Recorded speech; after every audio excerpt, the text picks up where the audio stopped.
lecture 2. So yesterday, after just lecture 1, maybe you were amazed at how much we covered. Well, actually, we just or on the other hand, you probably thought, wait, we just spent the entire day or hour talking about something that we already knew about, which was vectors. Today, we are going to generalize that concept of the vector to what we call a tensor, okay? And, right, we'll just get that started. Right, so this is, so we'll get that started by sort of basically by analogy, because there are certain characteristics. I mean, well, yesterday, of course, we did the whole sort of contravariant vectors, covariant vectors, and then we actually saw this other thing when we contracted a contravariant and a covariant, the components together, okay? And this gave us a scalar invariant. You can also ask a question, what would happen if we took, let's say, two of these things and instead of contracting them, just, stuck them right next to each other, okay? Something like this. And how would, so if you had a quantity like this, how would it transform when you go between different coordinate systems? Now, this is not a completely, it's not that you haven't seen this kind of a thing before, it's just we didn't really tell you about it. There is actually, so I'm going to sort of do a little bit of foreshadowing here.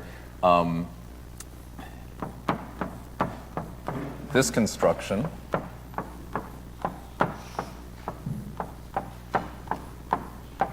okay, so actual physics, right? So you have a position vector, you have momentum, and this construction gives you something that looks like, or this is actually your angular momentum tensor.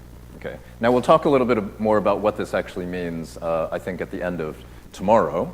But this is actually, this is essentially this construction, right? This is what we call an outer product between two vectors.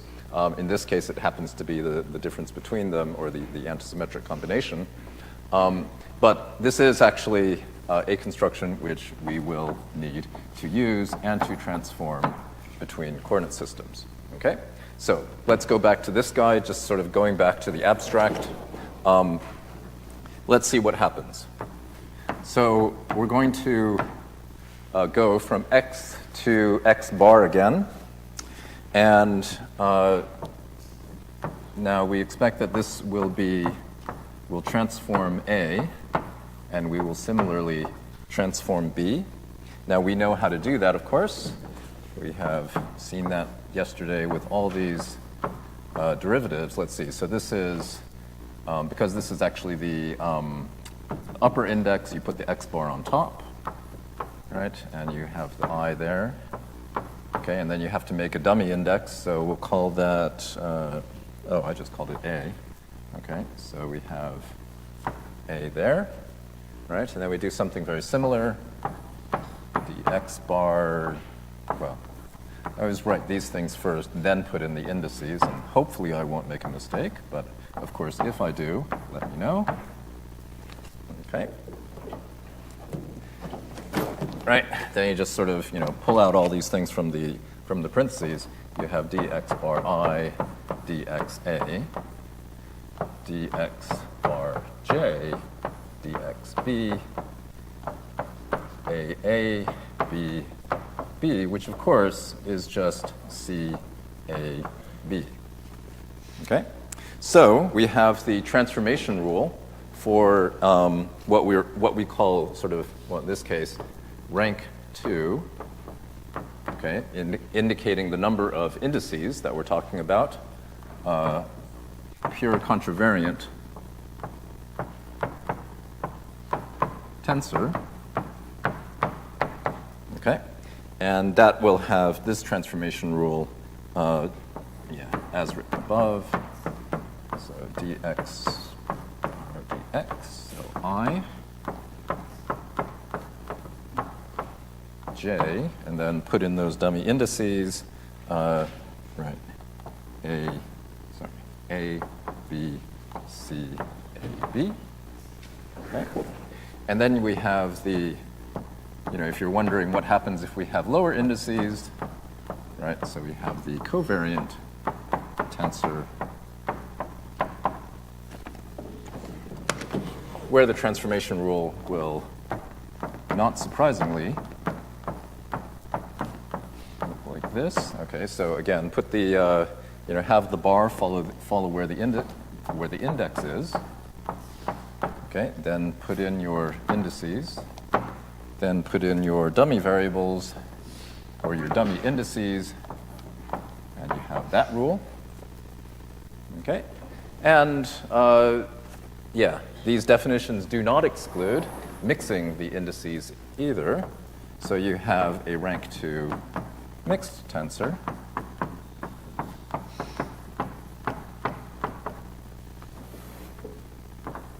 Where, so you have I and J. Okay. Now, the order of the indices does tend to be important. Okay. So in this case, sort of like when I wrote the transformation matrix, right? That was a matrix, not a tensor, but we have to do the same sort of convention. It was very clear that that the first index, is coming before the second index. Sometimes you will see, especially if you get like a rank, like a rank 18 tensor. Okay, we're not going to have exam questions with rank 18 tensors in general, but if you ever ran into one of them, you will probably see little dots just kind of indicating what placeholders where it's blank. Okay, just for clarity. Okay, with 2, it's not so bad. In any case, the transformation rule there will be, okay, so first index is upper, second index is lower, right? And then we have the I, we have the J, and then A, B, C, A, B. Okay? All right, let's see. Okay, so doing this just a little bit more generally. Okay, so you'll have, so let's see, the tensor components. Right, we have something like T, I'll just write A1, A2, all the way out to AN. And then we'll have B1, B2, all the way out to BM. Okay? So this kind of tensor will have contravariant rank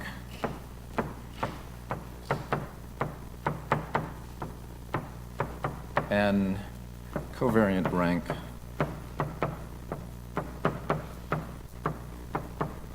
M, and of course can also change the order of all these indices. So you can have mix. It can be sort of going up and down and up and down. Okay, let's see. Yeah. Okay. And let's see. So basically, these would be the tensor components, much like yesterday we were talking about vector components. Okay. Okay. Then, let's see, we do need to define something else, which is called two tensors of the same kind.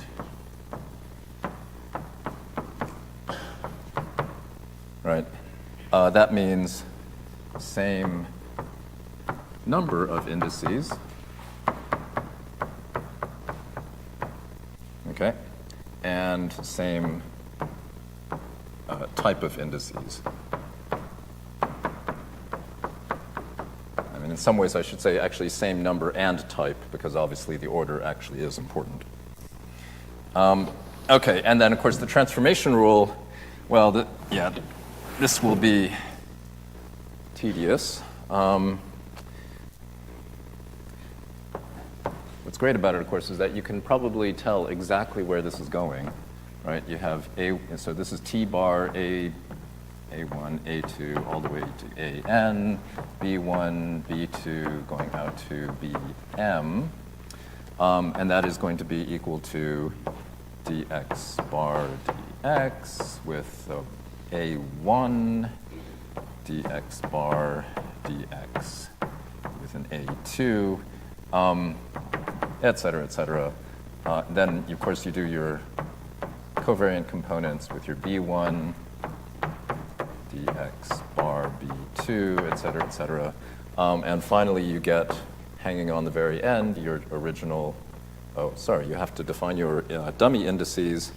Gosh, what have I done for dummy indices here? I think I had, oh, yeah, you'll really love this. I mean, this is alpha 1, alpha 2, just because I'm just kind of, I'm just running out of things, okay? So anyway, so alpha 1, alpha 2, et cetera, beta 1, beta 2, et cetera, okay. If you think this is bad in terms of trying to come up with more dummy indices, wait till we do, well, just wait a few minutes. Okay, right, so now that we know about, well, just sort of about tensor components, how do you construct new tensors? So, a couple things.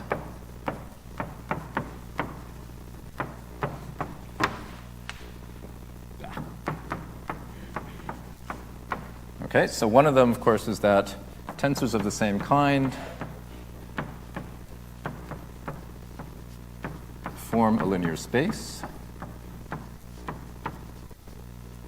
Form a linear space. So you can do things like add and scale your tensor components. Okay? Right. The other one you've already seen, right, because we actually started this whole discussion with the outer product. So we say the outer product of two tensors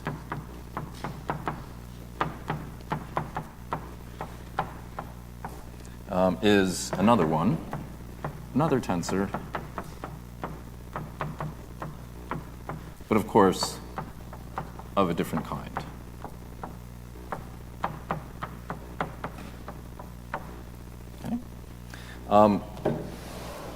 Yeah, so you've actually seen the examples, well, just over there. So that's, don't have to repeat that. And then finally, you have something called a contraction.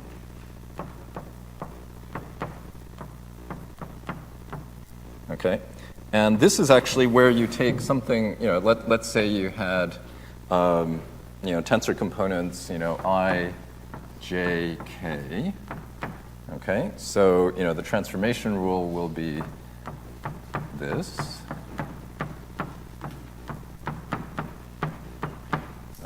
J, K, right, A, B, and C.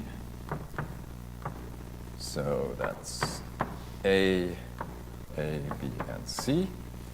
Okay, but we are actually going to contract the two outer indices. So we have A, I, J, I. Okay, and you can ask, how does this transform? So, just replace that index. So you still have all this stuff, dxb, dx bar j. This guy's not changed. Dxc, dx bar I. And then A, B, C. Okay, so obviously we got an I here and an I there that we are, with the Einstein summation convention, we are summing over. Question? No, not at this point, because we have not. These are just dummy indices right now. We're just transforming. We've just replaced K with an I at this point. Okay, but the nice thing is that because you are summing over I now, right, these two derivatives just become a delta function, or a Kronecker delta symbol. Okay, that's where we get to write. That's where we get to replace this guy with an A. Okay, so in the end, we just have dxb dx bar j, then A,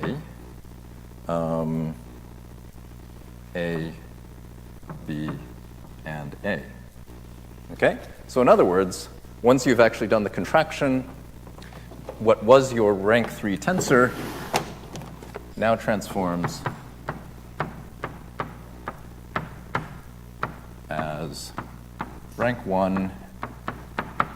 And in this case, because the free index is just the lower index, this is a covariant. Well, in this case, actually, it's a vector. Okay? Because a vector is just basically a rank 1 tensor.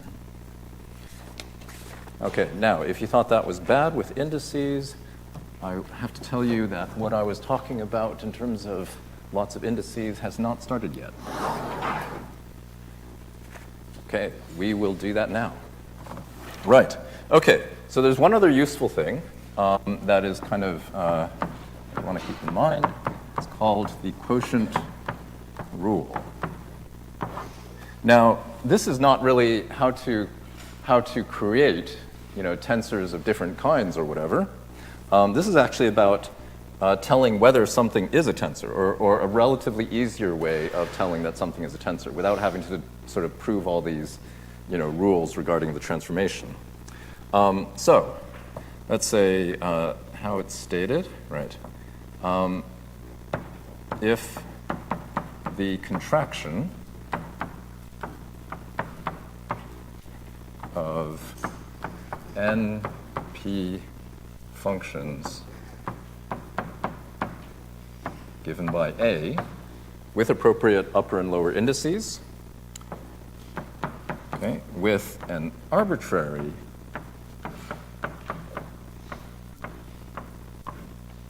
tensor B, okay, so you're contracting these functions with, of A, which we're not saying is a tensor yet, okay, and then you're contracting it with an arbitrary tensor B, and then that results in another tensor.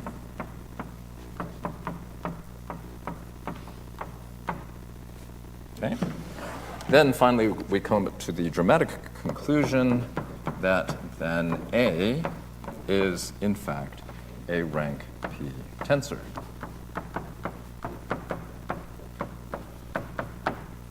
Okay? So, in proving this, actually, all these proofs are going to be just really examples because, of course, if you really want to do the proofs, then you have to go through all the possible index components, and I doubt that any of us really has the patience for that. We'll let other people do that. We'll just go with some examples. So we'll say let A, I, J, K, so these are just the sort of, I guess, n cubed functions, and contracted with B, J, K, L is equal to C, and because, we are actually, in fact, contracting two indices here. So this will be I and L. Okay, so let this be a tensor.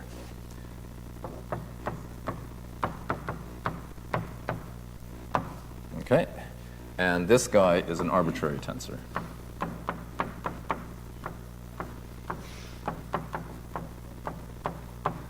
Right. So we're going to show that A, I, J, K is rank 3 covariant. Okay. Right. Okay, so how do we do that? Sorry, I need a slightly bigger piece of chalk there. Yeah, this is. Okay. Someone has left a very valuable piece of chalk here. Do you know about this? Yeah, this is this Japanese stuff. Wow. Okay. Yeah, I'm definitely setting that aside. Okay. Right.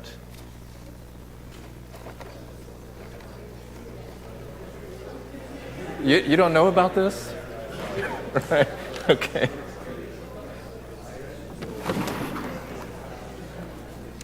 Okay, let's get back to the quotient rule, not about chalk. Okay, so we are going to transform this whole thing. So we'll write down, first of all, what the transformation rule, or what the transformation looks like. So we're rewriting the components for A, B, and then C as well. Okay, I and L. Okay, now for this guy, we're just going to do a direct transformation. Okay, we've got to do that. Right, and I think the ones that I have, this is M and N. So this will be C, M, and N, I think. Yeah, okay. And then, of course, we can substitute this guy in. And so we get, well, got to rewrite all this stuff.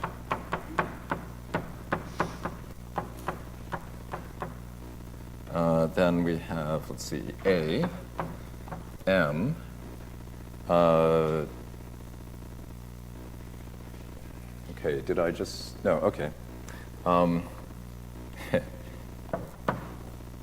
Put the N in there, and then we'll have to make up more dummy indices, but in fact, in my notes, I have just recycled J and K here. Okay? Right, okay, so that's the transformation of one side. Now the other side, now remember, we don't have a transformation rule yet for the A components, but we do know how to transform the B. So that'll be xj, x bar k, and L.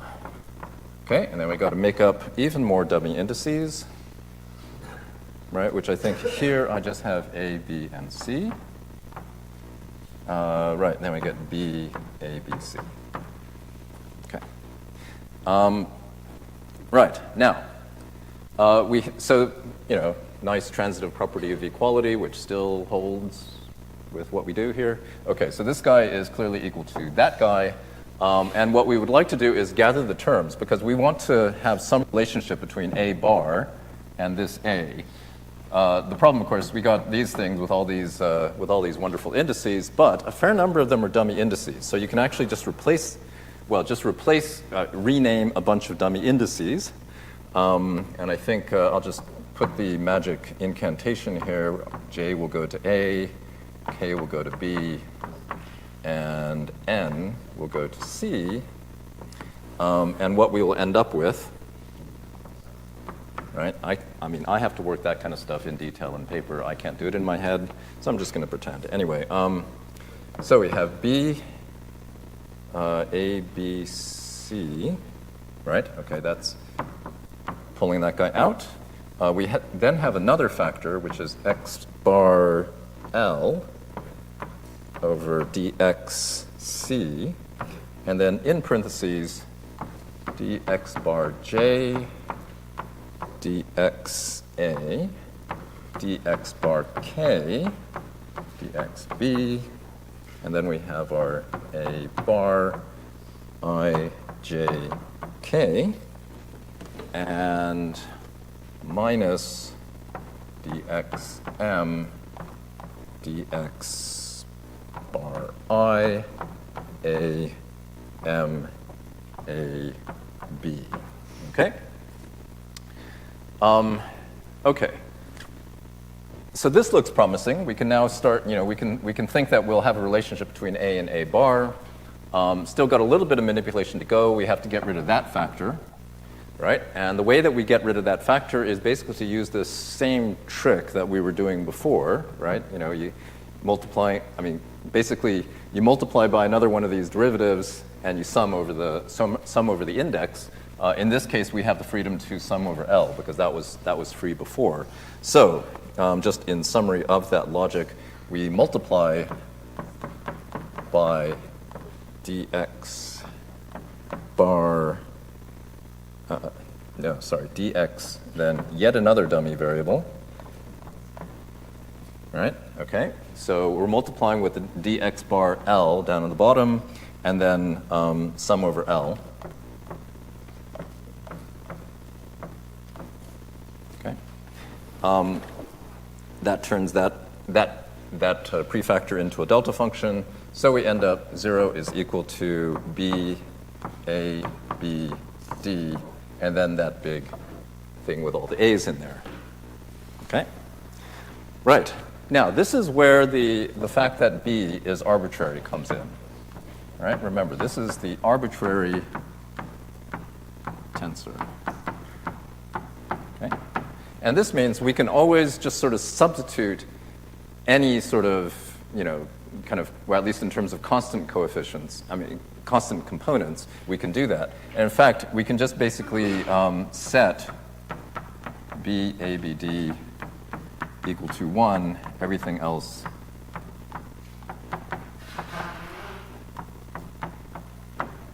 zero, and just do this, n cubed times. Okay? And therefore, because we have the freedom to do this, we know that this thing, therefore, must be 0. Okay?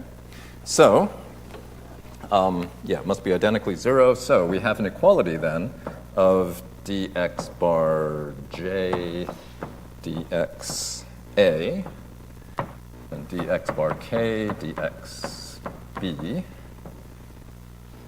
a I j k is equal to dx m over dx bar I a m a b. Okay.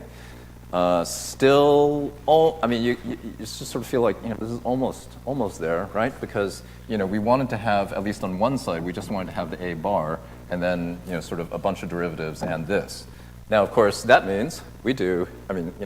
Given that a and b now are the free indices, we do the same trick that we did before. Okay, and in the end, we get so we multiply by these derivatives and then sum over the free index, and so in the end. And this is making up yet more indices, f and g. Okay, so a bar ifg is equal to, well, basically what you expect. X bar I, dx bar f, dx bar g. And what were the dummy indices that I had? That was a and b, and this is a, m, a, b.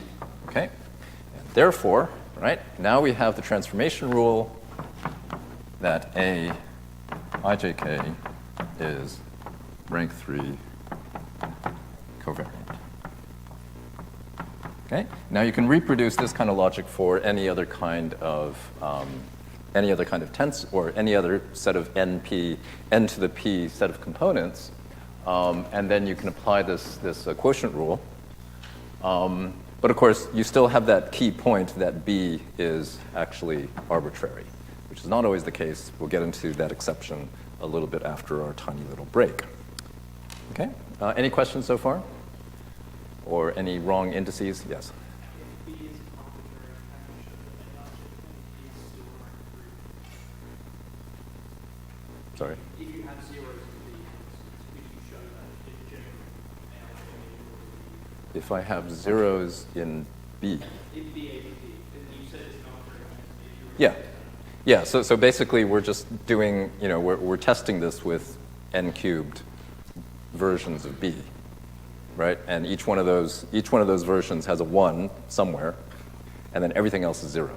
And that's what tells us that, identically this thing has to be 0. Okay? Okay. Okay, thank you for that. Right, so let's put that, your pens down. Okay. Anyway, just to wrap up that little flatland thing, if you're wondering about, the truth of extra dimensions, just foreshadow tomorrow. I'll tell you a little bit about speculations about, I don't know what do we call that? tesseract land or something like that. Anyway, dimensions, is actually something that has had quite a lot of discussion, and people really do look for these things. In fact, I would say that I probably spent several years of my research time also looking for evidence of those extra dimensions. But we can talk about how to do that tomorrow. Okay. Right. Any other questions about what we've derived so far, or about kind of bad movies or anything like that? Yeah.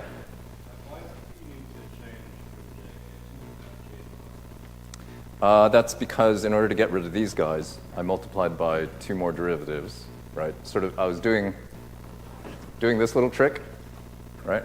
So trying to multiply it by a couple more derivatives, sum over the free index, but that means had to have another index introduced, which would be f and g.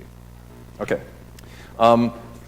Right. I should mention that, in the problem set, there is something that is kind of related to that. Related to this derivation. You're going to derive a quotient rule for a skew-symmetric matrix, and I'll give you a couple of hints about that right now.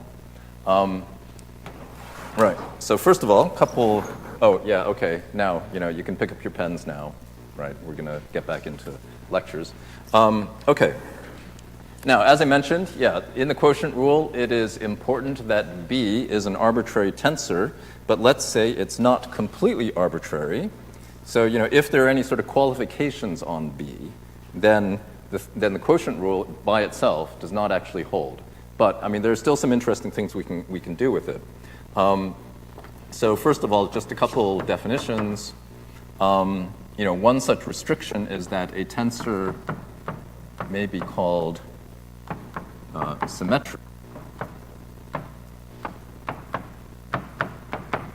in 2 indices.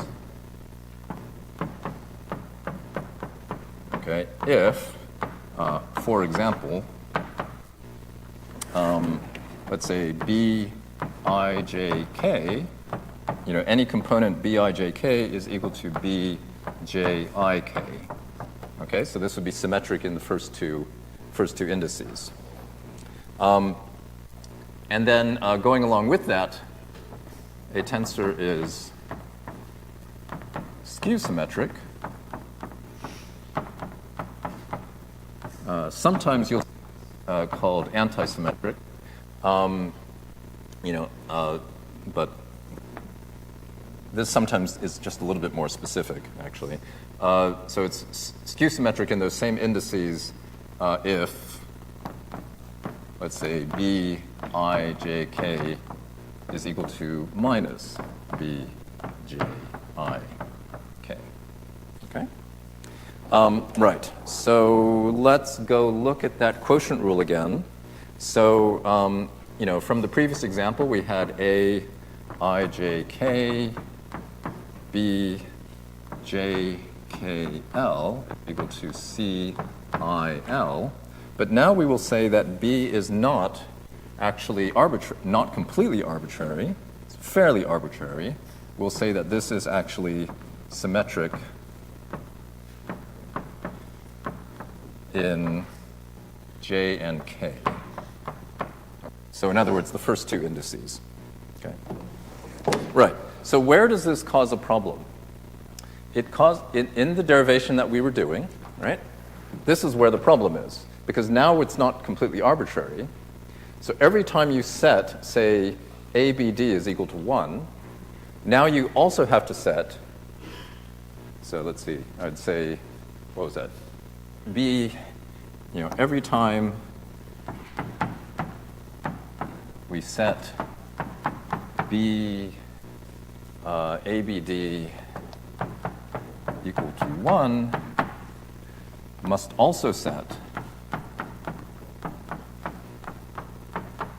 B BAD equal to 1. Okay? Now, how big of a problem is this? Well, basically, it just means that instead of this thing being, being sort of tested one at a time, now they are tested in pairs. Okay? So, you can kind of convince yourself that this is true. Basically, what you'll get is that you'll have 0 is equal to that parenthesis plus a corresponding parenthesis where B and A have been switched. Okay. Now, what that is actually going to mean then is that when you when you write down all these derivatives, what you'll get is that sort of what the thing that transforms as a tensor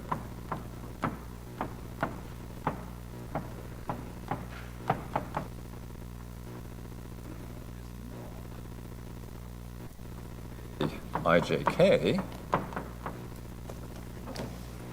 but rather,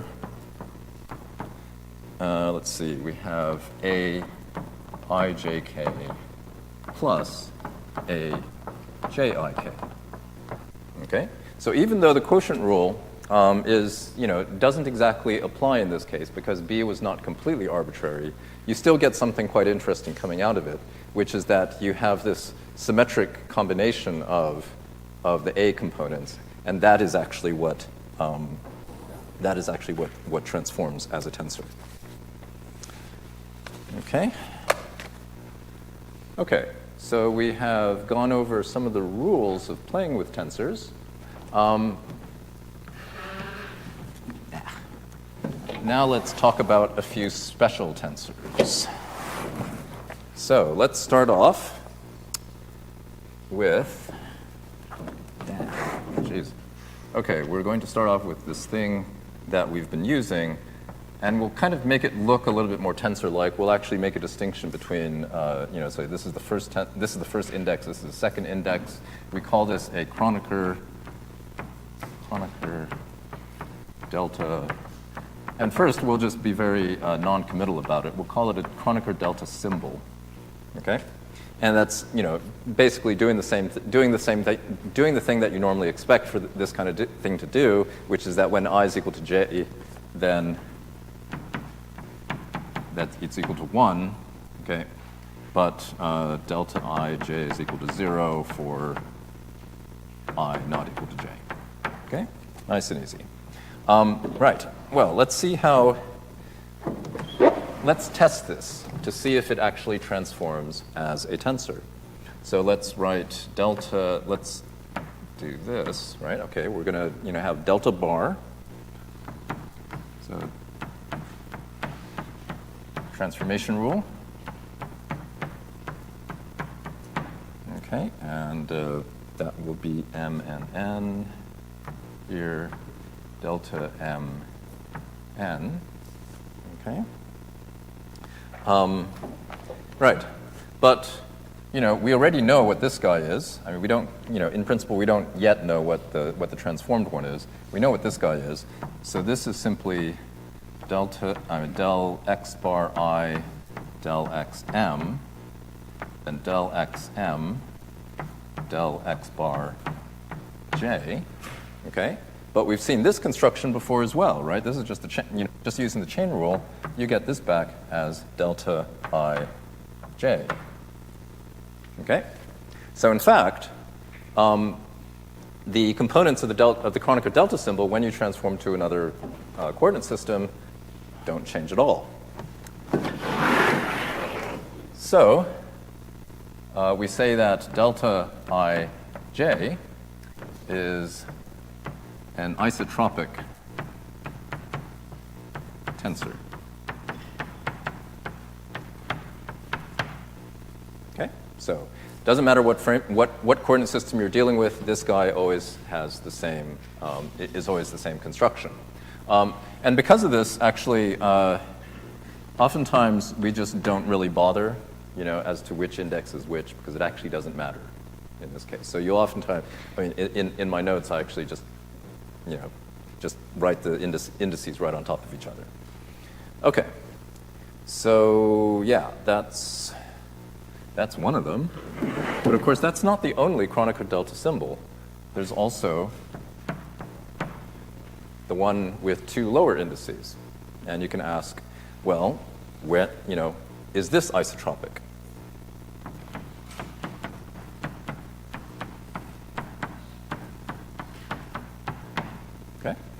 So let's test it out. Let's transform into another coordinate system.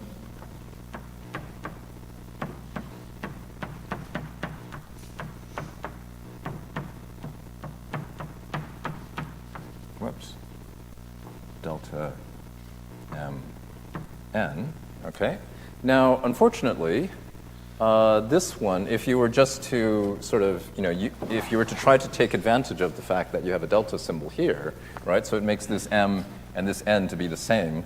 That doesn't give you your nice sort of chain rule. It doesn't sort of, simplify in the way that it did before.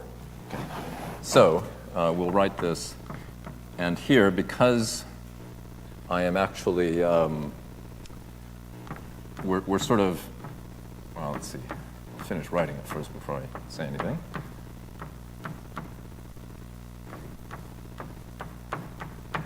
Okay.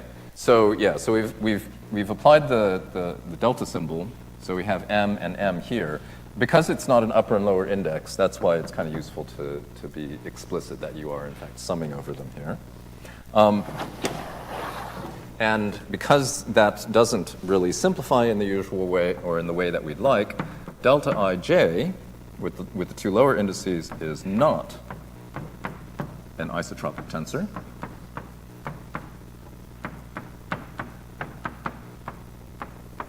Okay, it's just a symbol. Should be a little bit more specific. It's not an isotropic tensor in general. Okay, and this is actually a little bit unfortunate because one of the things where this is really quite useful is back in good old sort of, your familiar Euclidean geometry.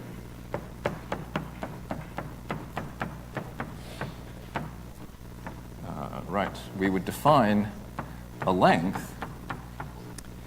So we would have something, like it would be L squared, okay? And the way that it would be written is delta ij, and then you would have, like delta x I, delta x I and delta xj, okay?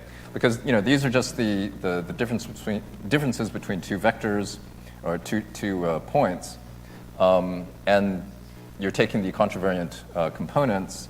If you're going to actually calculate the length, you need to contract it with something with covariant components, so that's where that plays a role. So are there any questions so far? Okay. Right. Okay, so it would be really nice if this thing is actually isotropic. So, but then, of course, we have this problem. It's not in general isotropic. So you can restrict yourself. You say, you ask a more limited question, and you say, are there cases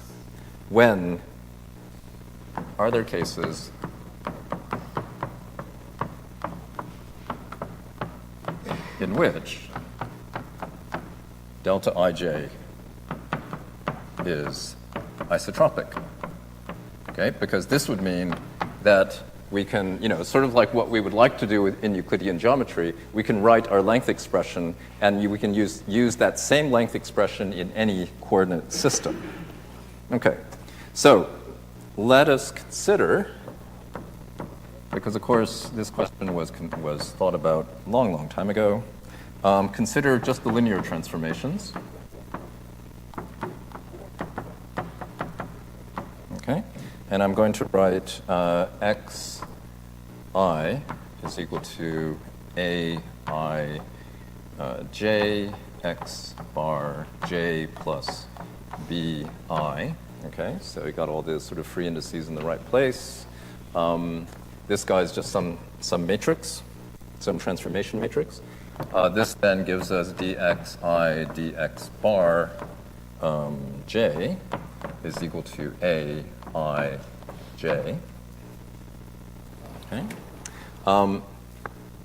And what this means is that if we do the transformation, right, we have delta I j bar is equal to sum over m of a m I and a m j.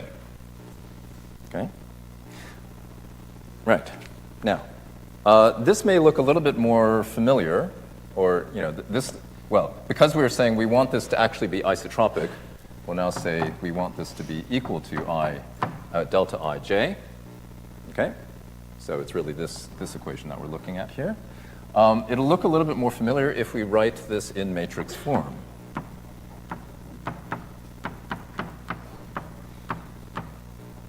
Okay, that's just the identity matrix. This guy is, say, well, the indices are, I mean, you're not contracting over the innermost indices, but you can do this by saying, you know, if it was a matrix A, then you take the transpose and you multiply the two matrices. Okay? So what you find, of course, is that A, or, you know, Ij, is an orthogonal matrix. Okay? So that means that if you are limiting yourself to orthogonal transformations, then you can consider delta ij with the lower indices to be isotropic. Okay? So let's just write that down. So if we restrict ourselves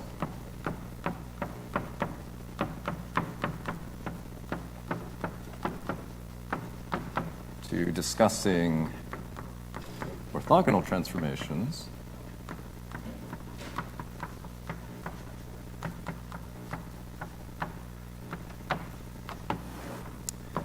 then we can consider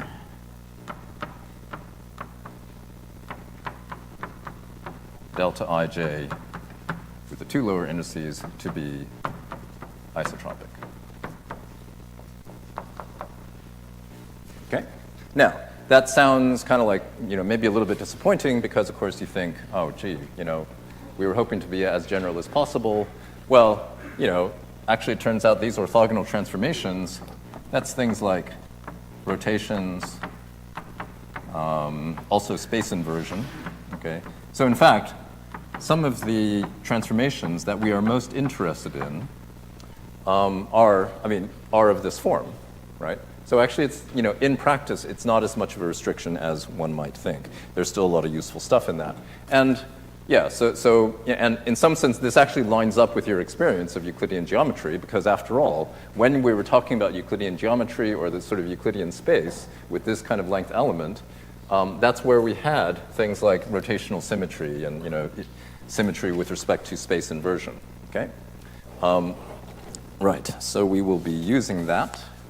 And just one final point, which is that if we look at that transformation, now we had xi is equal to aij x bar j plus bi.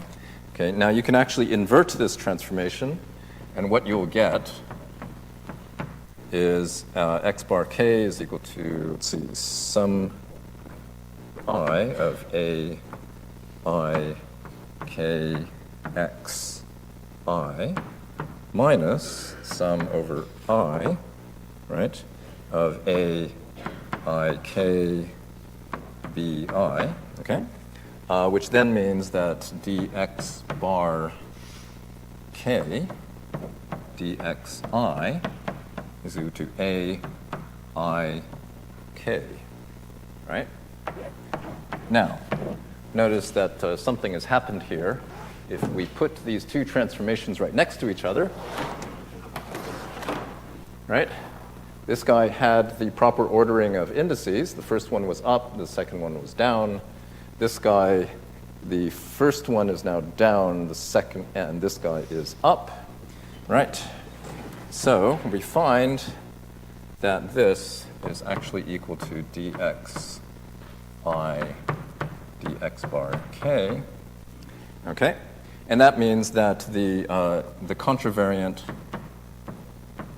transformation rule now becomes, let's see, sum over k, a k I, a k. The covariant rule is a bar I is equal to dx, well, just go directly to the sums, a, k, I, a, k, right? Now you got the same coefficients there. So what we find is that in Euclidean geometry,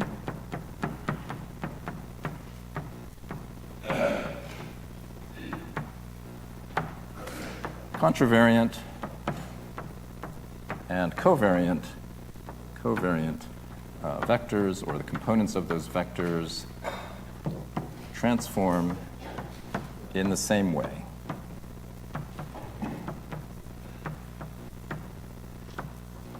And this is why you only heard about contravariant and covariant components when you came to B2.